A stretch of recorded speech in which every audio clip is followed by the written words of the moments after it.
नमस्कार मराठी मंडळीवर तुमच्या सगळ्यांचं स्वागत आहे। कोण खुपसतंय मनोज जरांगे पाटील यांच्या पाठीत खंजीर आणि कोण करतंय मराठा आरक्षणाचा खेळखंडोबा, चला तर जाणून घेऊया। मनोज जरांगे पाटील गेल्या काही दिवसापासून महाराष्ट्राच्या राजकारणात चर्चेत असलेलं नाव। मराठा आरक्षणाच्या मुद्द्यावरून मनोज जरांगेंनी उपोषण केलं, मग मुंबईपर्यंत मोर्चा काढला।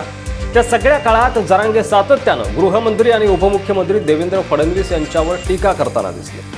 नुकताच जरांगेंनी सरकारला दिलेला अल्टिमेटम संपला आणि मनोज जरांगेंनी पुन्हा एकदा उपोषणाचं हत्यार उपसलं। याच दरम्यान एका नाट्य निर्मात्याची फसवणूक केल्याप्रकरणी न्यायालयानं जरांगे यांच्या विरोधात अटक वॉरंट काढलं।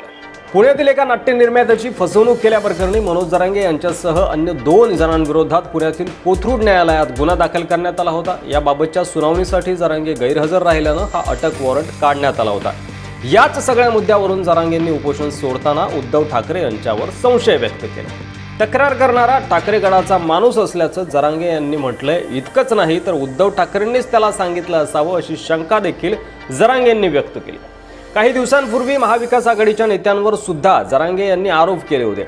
गेल्या सरकारनं आरक्षणाच्या नावाखाली फसवणूक केली असं देखील जरांगे म्हणाले होते। मनोज जरांगे यांनी महाविकास आघाडीच्या नेत्यांवर टीका केली, त्यांना प्रश्न विचारले, तर या आघाडीच्या नेत्यांना राग आला आणि त्यांनी उद्धव ठाकरेंच्या माध्यमातून जरांगे यांना अडकवण्याचा हा प्रयत्न केला असं देखील दबक्या आवाजात बोललं जाते। आणि म्हणूनच जरांगे यांच्या विरोधातला तो निघालेला अटक वॉरंट किंवा त्यांच्या विरोधात केलेली ही तक्रार यासारख्या गोष्टी अचानक आता बाहेर येऊ लागल्या। जरांगे यांनी आपला मोर्चा फडणवीस यांच्यानंतर आता उद्धव ठाकरेंकडे का वळवला असा देखील प्रश्न उपस्थित केला जातोय। मात्र त्यांनी शरद पवारांचं नाव अद्याप कुठेही घेतलेलं नाहीये। आधी आघाडीला पूरक अशा गोष्टी जरांगेंकडून घडत गेल्या, मग मध्यंतरी आणि आता अचानक असं काय झालं की जरांगेंना उद्धव ठाकरेंचं नाव घ्यावं लागलं। जरांगेंच्या पाठीत खंजीर कोण खुपसतंय? काही दिवसांपूर्वी महायुती सरकारनं आरक्षणासंदर्भात सर्वपक्षीय बैठक आयोजित केली होती, त्याला सुद्धा महाविकास आघाडीच्या नेत्यांनी दांडी मारली होती। त्यामुळे या सगळ्या घटनांचा विचार केला तर महाविकास आघाडीचा खरा चेहरा काय?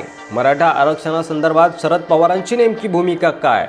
उद्धव ठाकरेंची मराठा आरक्षणासंदर्भात नेमकी भूमिका काय? वरून समर्थन दाखवायचं आणि जरांगे यांच्या आंदोलनाचा सत्तेत येण्यासाठी फायदा करून घ्यायचा, आपली पोळी भाजून घ्यायची अशी भूमिका तर विरोधकांची नाहीये ना, असा संशय उपस्थित होतोय।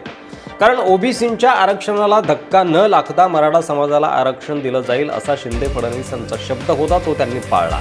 मात्र ओबीसी मधूनच आरक्षण हवंय या आपल्या मागणीवर जरांगे ठाम आहेत आणि जर जरांगे यांच्या या मागणीला विरोधी पक्षाचा पाठिंबा आहे तर मग मराठा समाजाला ओबीसी मधून आरक्षण द्यावं अशी जाहीर भूमिका शरद पवार किंवा उद्धव ठाकरे किंवा काँग्रेसचे नेते का मांडत नाहीत? राजकारण करायचं, आपली पोळी भाजून घ्यायची आणि जरांगेंच्या पाठीत खंजीर खुपसायचा असा खेळ जर सुरू असेल तर विरोधकांना हे जड जाऊ शकतं। मराठा समाज एकनिष्ठ आहे, एकजूट आहे। त्यामुळं आज जरी मराठा समाजाची ताकद युतीच्या विरोधात दिसत असली तरी जर आघाडीचा असा काही डाव मराठा समाजाच्या लक्षात आला तर उद्या हीच ताकद आघाडीच्या विरोधात देखील जाऊ शकते। मराठा समाज तशी भूमिका घेऊ शकतो, हे आघाडीतील नेत्यांनी विसरू नये। यावर तुम्हाला काय वाटतंय? कोण नेमकं जरांगे यांच्या पाठीत खंजीर खुपसतंय? युती की आघाडी की स्वतः जरांगे पाटील यांना सल्ला देणारे त्यांचे सहकारी? तुमचं मत कमेंट करून नक्की सांगा आणि असेच व्हिडिओ पाहत राहण्यासाठी चॅनलवर नवीन असाल तर सबस्क्राईब करा। व्हिडिओ आवडला असेल तर जास्तीत जास्त शेअर करा। धन्यवाद।